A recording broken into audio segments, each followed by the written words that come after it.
નમસ્કાર મિત્રો, ચેનલ કેબી વાર્તા સ્ટોરી પર આપનું હાર્દિક સ્વાગત છે। તો આજે આપણે બોળચોથ વ્રત અને વ્રત કથા વિશે સાંભળશું।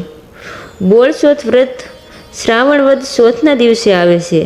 આ દિવસે વ્રત કરનારે સવારે નાહી ધોઈને કંકુ ચોખા અને ફૂલહાર પહેરાવીને ગાય માતા તથા વાછરડાનું પૂજન કરવું અને આ દિવસે એકટાણું જમવું। વ્રત કરનારે તે દિવસે ઘઉંની કે છડેલી કોઈ પણ વસ્તુ ખાવામાં ન લેવી। તો ચાલો આપણે વાર્તાની શરૂઆત કરીએ। રામપુર ગામમાં એક સાસુ વહુ રહેતા હતા। તેઓ બંને વિધવા હતા। તેમની સંપત્તિમાં નાની ઓરડી અને એક ગાય વાછરડો જ હતા। તેઓ માંડ માંડ પોતાનું ગુજરાન ચલાવતા હતા। શ્રાવણ વદ ચોથનો શુભ દિવસ આવ્યો। સાસુ સવારના પહોરમાં નદીએ નહાવા ઉપડ્યા ને જતાં જતાં વહુને કહ્યું, વહુ બેટા, આજે બોળચોથ છે, હું નદીએ નહાવા જાઉં છું। નાહીને આવું ત્યાં સુધીમાં તમે ઘઉંલાને ખાંડીને રાંધી રાખજો। આમ કહી સાસુ તો જતી રહી। વહુએ સાસુની વાત સાંભળી તો ખરા, પણ એના વાછરડાનું નામ ઘઉંલો હતું। એ ઘઉં જેવા કલરનો હોવાથી એને ઘઉંલો કહેતા। વહુ તો વિચારવા લાગી કે કયો ઘઉંલો ખાંડીને રાંધવો, વાછરડો ઘઉંલો કે પછી ઘઉંલાનું ધાન। વહુ થોડી જાડી બુદ્ધિની હતી। એ તો ગાયની ગમાણ તરફ ઉપડી। ત્યાં જઈને એણે ઘઉંલા વાછરડાને વધેરી નાખ્યો અને મહા મુસીબતે ખારણીમાં ખાંડી હાંડલામાં નાખીને ચૂલે રાંધવા મૂક્યો। સાસુ નદીએથી નાહીને પાછા આવ્યા। એમણે વહુને પૂછ્યું, વહુ, ઘઉંલો રાંધવા ચડાવ્યો ને? વહુ બોલી, હા ચડાવ્યો તો ખરા, પણ બહુ મહેનત કરવી પડી હો, ઘણો જોરાવર, બહુ ધમપછાડા કર્યા, માંડ માંડ વધેર્યો અને ખાંડતા તો મારા હાથમાં છાલા પડી ગયા। આ સાંભળી સાસુના પેટમાં તો ફાળ પડી। એ તો ગભરાઈને સીધી ગમણ તરફ દોડી।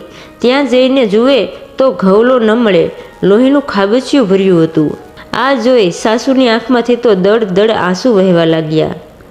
મનમાં ને મનમાં તે વહુને કોસવા લાગી કે આ અકલની ઓથમીએ તો અનર્થ કરી નાખ્યો।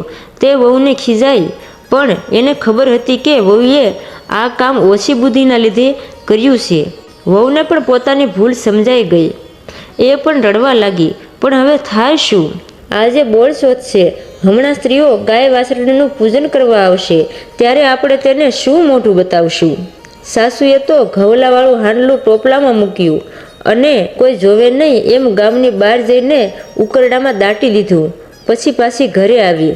અંદરથી કમાડ બંધ કરી સાસુ વહુ બંને છાના માના આંસુ સારતા બેસી રહ્યા। હવે ઘઉંલાની માં વહેલા ચરવા ગયેલી તે ગમાડે પાછી આવી અને જોયું તો ઘઉંલો ન મળે। તે ગંધે ગંધે ઉકરડે ગઈ અને ઉકરડામાં જઈ એણે હાંડલામાં શીંગડું માર્યું। શીંગડું માર્યું કે તરત જ હાંડલું ફૂટી ગયું ને તેમાંથી વાછરડો કૂદીને ઊભો થયો। આ તો દેવતાઈ ગાય હતી। વાછરડો તો ગાય પાસે જઈને બચબચ કરતો પેટ ભરવા લાગ્યો। હાંડલાનો કાઠલો એની ડોકમાં જ રહી ગયો। એક બાજુ પેલી ગામની સ્ત્રીઓ હાથમાં પૂજાની થાળી લઈ સાસુ વહુના ઘરે ગાય વાછરડાની પૂજા કરવા આવી। તેમણે જોયું તો કમાડ વાસેલા। એમણે તો સાંકળ ખખડાવી ને બૂમ પાડી, અરે ભોગળી ભીડીને કેમ બેઠા છો? બારણા ખોલો, અમે પૂજા કરવા આવ્યા છીએ। અંદર બીકના માર્યા સાસુ વહુ તો થર થર ધ્રુજતા હતા। શું જવાબ આપવો? એટલામાં ગાય અને ઘઉંલો દોડતા દોડતા ત્યાં આવ્યા। ઘઉંલાના ગળામાં હાંડલાનો કાઠલો જોઈ બધાય નવાઈ પામ્યા। એક સ્ત્રી બોલી, અરે આજે વાછરડાના ગળામાં ફૂલના હારના બદલે આ હાંડલાનો કાઠલો કોણે પહેરાવ્યો? આ સાંભળી ઘરમાં બેસી રહેલ સાસુ વહુ વિચારવા લાગ્યા કે બધા આપણને કેવા મેણા ટોણા મારે છે।